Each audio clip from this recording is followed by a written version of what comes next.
Hello, welcome to GladyTechFix. My name is Felicia. In this video, I'll be sharing with you on how to comment anonymously on Facebook group. Now, the first thing you have to do is to log into your Facebook.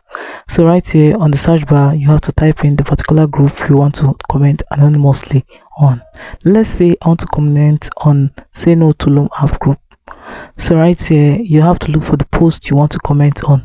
Click on the message icon there. So right here, you just have to type in your comments. Now you're going to see a drop down close to your profile. Click on it. So from here, you're going to see comment on this post as anonymous member. So you just turn the toggle on, click on got it.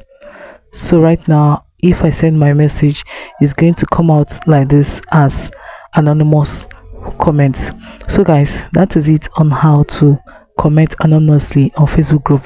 If this video was helpful, please do also follow GladyTechFix for more fun tricks that make money. Thanks for watching.